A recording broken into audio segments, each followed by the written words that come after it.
Welcome to another exciting episode of Two Shot Tuesday. Not just any episode. We've got the movie guy, Rob Peets, back with us. And as always, Barry T. Nixon. How are you doing, gentlemen? Groovy. I mean, We'll groovy, take it. man. Would you say good. groovy as well, Barry, or something I from did a not, different no. timeline? I did not say groovy. Radical from the 90s? Sure. Yeah, We're yeah. banging. It's banging. Everything's We're banging. We're banging. Yeah. That's what we're doing. We're banging. And the reason we're banging is because you are both here. Whenever we see the movie guy, we know something important and exciting is about to happen. We're going to get a movie review. Barry, why don't you kick us off by telling us what we're going to be talking about in this episode? All right, Jay. Well, we are going to be discussing P.T. Anderson's latest movie, One Battle After Another. But before we do that, we're going to shoehorn in two quick concert reviews, just super quick, 30 seconds. But let's have our first shot, get settled in, and then we're going to launch into this super quick couple of concerts. Two concerts and a movie. Two concerts really and a movie. It's perfect. Just so quick. Yeah. We're going to do this Super all quickly. quick. However you like to do it. Let's All start us off. Rob, we're going to start with you this time. What are you doing as shot number one? Well, you know what? I usually go nuts and go crazy with something insane. I'm just drinking a can of sparkling water today. It's PC brand ginger ale flavored water. It's great. Ginger ale flavored water. It tastes like the essence of ginger ale. That's all you need. Just the essence. No sugar? Nice. No sugar. Wow. Just water. All right. Barry, what have you got? Nothing but sugar over here. It's more of the Bushmills 12-year. Oh, my God, Jay, I can't wait for you to try it. I can't wait to try it either. For right now, I'm going to make do with one of my favorites. It's the Jameson Black Barrel. Beautiful. Cheers, gentlemen. Nice. Cheers. Chin chin. Let's shoehorn in a couple of concert reviews, starting with last week. Rob and I went and saw the band Pulp. You may be familiar with them. They were popular. They kind of hit their apex of popularity in the 90s. They're back with a new album after 12-ish years. Great new album. Very good. And Rob, this was the first time you had seen them. We went to Bud Stage basically a week ago from the time of this recording. Yeah. What was your thoughts on Pulp? Wait. I want to hear reluctantly Bud Stage. That's the first teaser. I hate Bud Stage. It's just an echo chamber of metal. It's just metal. Okay. It's just all metal and concrete, so everything bounces around. However, if there's a good band there, I've let it go and I've just gone and I've seen it and I've allowed the echo to permeate my existence and move on. I'm not sure you've let it go. I'm sorry, because you brought it up yet again. Every single time you and I talk about Bud Stage, you have to get that in there. I hate it. Barry told me they're renovating the place, so that's good news, I guess. Yeah. No more metal, Rob. Really? Yeah. But it's anyway, all wood. It's going to be all wood. And good feelings, I guess. I don't know, well, but that's what gets you wood. I will say yes that's right. Well, we are banging. Boom. So banging. Speaking of banging, that show was banging. It was great. It was amazing. It was great to see them, and they delivered an awesome show. Barry, I guess you feel the same way, obviously. I feel the same way. We would be remiss to not mention the opener. One Hamilton Leithauser, fantastic artist. Rob, I mean, you said he sounded like Charlie Kelly from Always Sunny in Philadelphia up there. And maybe some of that could have been true. He does hit some rather high and sometimes awkward notes, but scratchy. Yeah. He was great though. Fantastic. The whole experience was amazing. Now let's skip ahead to last night at the time. I'll get into this one. I'm going to do this one. So this was your brainchild. 100%. This is my deal. Yeah. So I came out. This is very quick. I found a band on BBC's YouTube channel. I always watch the Glastonbury stuff every year to see kind of what new stuff is bubbling up in the rock world. And I came across a band called Fat Dog, and I got into them around June, July, somewhere in there. I really got into them. I think they're great. They only have one album. They're like a COVID band. They're a bunch of young folks that kind of came out of COVID with a new band. It's great stuff. And they were coming to Toronto. So I'm like, I got to go see that. I bought myself a ticket. I don't know anyone else that knows this band. And I reached out to Barry and asked him, and he was like, I don't think so. It's a workout night. I'm not sure if I can do that. But I let him know again. And he was like, you know what? Fuck it. Let's go.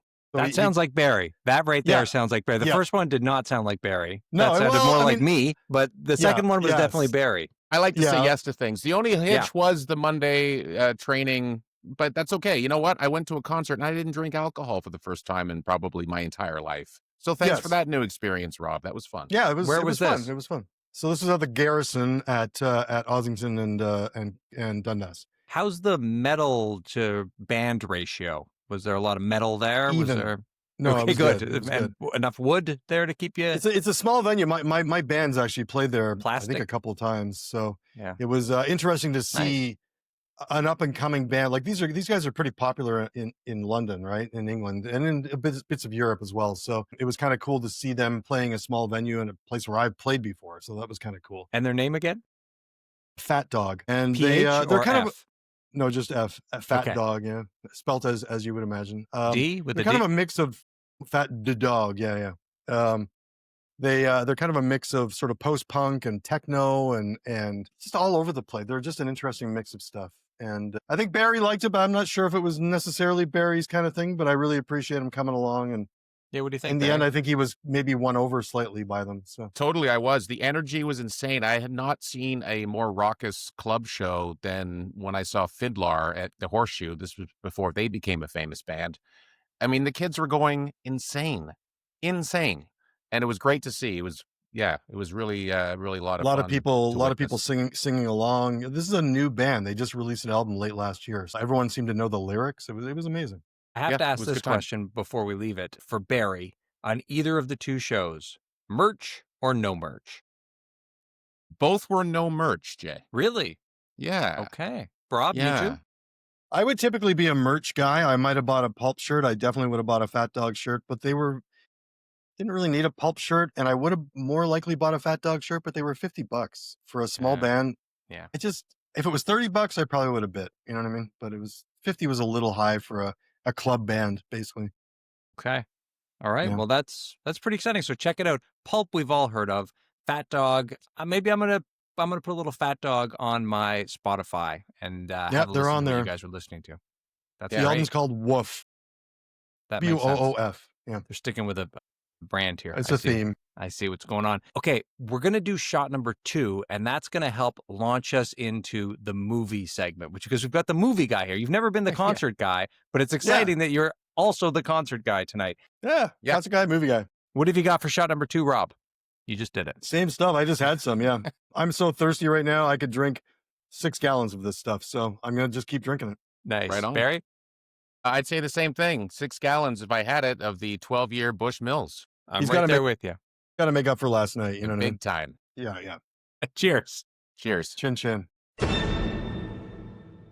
Peppery. Okay, gentlemen, take us into P.T. Anderson's latest offering and his first since when? I would like you to help me with that. I think the last one he did was called Licorice Pizza, and I believe that came in like 20 or 21. I missed that. Yeah, around COVID. Yeah, I think I think somewhere in so. there. Which I did not see. That's the one of his 10 movies that I've not seen. But let's start, first of all, with the performances in this movie are insane, extremely believable. The movie is one battle after another. Yes. Okay. Yeah. Thank you. Yeah, we did mention Yeah. that.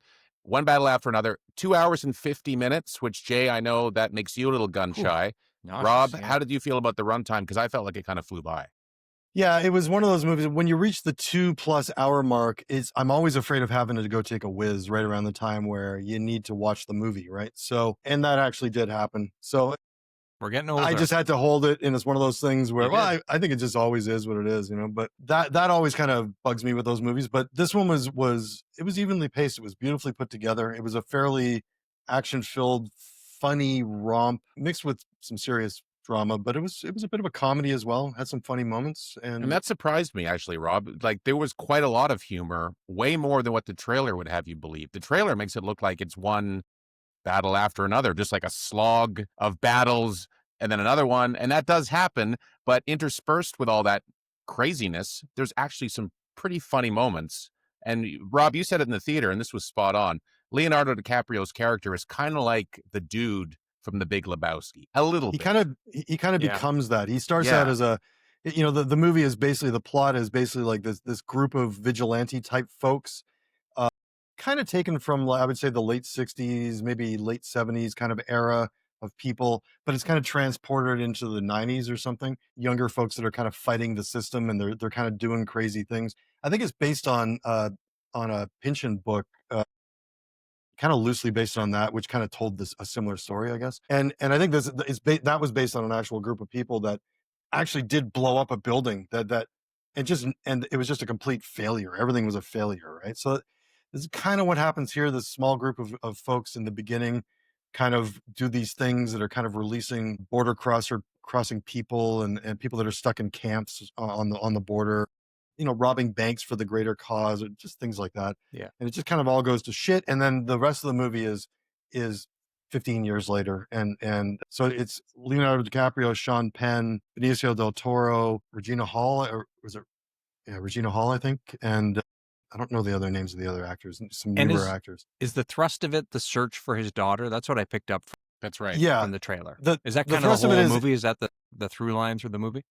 basically Sean Penn. I think what it is PTA had this idea, Paul Thomas Anderson had this idea of there would be this bounty hunter that would be kind of searching for this guy years down the road kind of thing.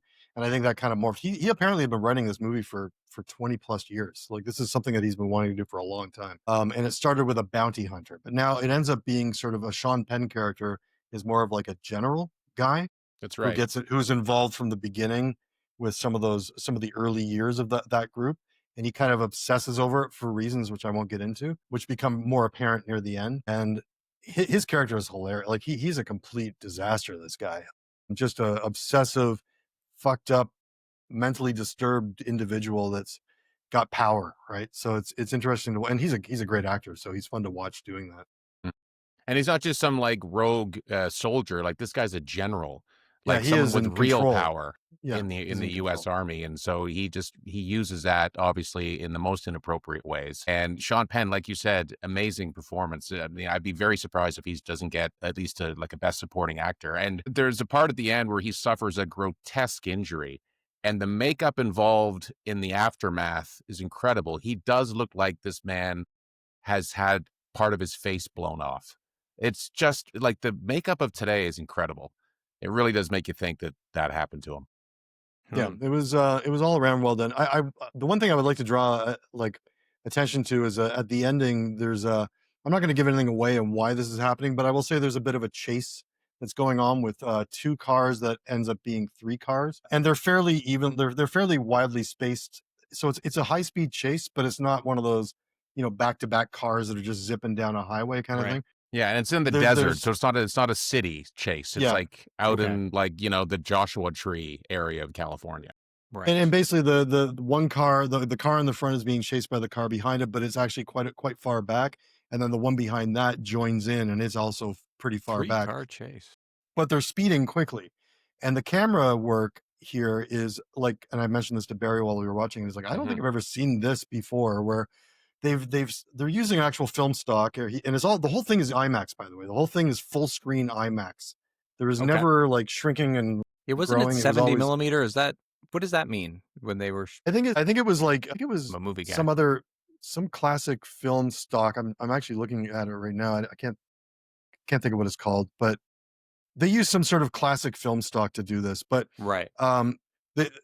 The camera is like zoomed in on the action and it puts you on the front of like one of the cars. So if there's hills that are fairly gradual, when you're in this position and the way it's zoomed in, everything looks mashed together and very two-dimensional. So the hills become almost like roller coaster hills instead of like soft hills, and it makes you feel nauseous. It made me feel a little bit like nauseated watching it because it was which is exactly how the character, especially in the front car, and maybe how the character in the back car, how some of these characters are actually feeling, right? So Barry, how were you holding up during that part? I was perfectly fine. I enjoyed it, but I know what Rob was saying. You do get a little bit of that feeling in your gut when you're going down on a roller coaster. That little bit of a drop in your stomach. You do get that.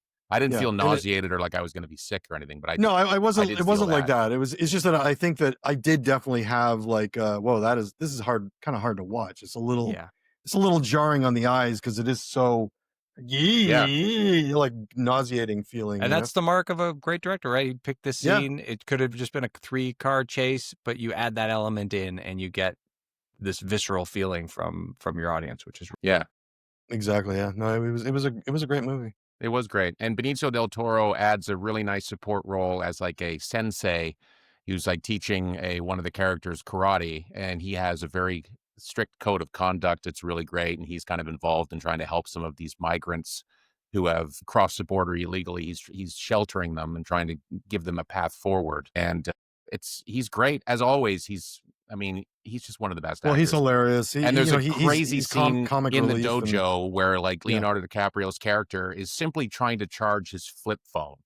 And he can't, he's so manic and nuts. He's falling all over the place. Like he's hitting the deck anytime a car goes by the outside of the window. I remember, Rob, you were laughing your ass off. It was just like this character is just so out there.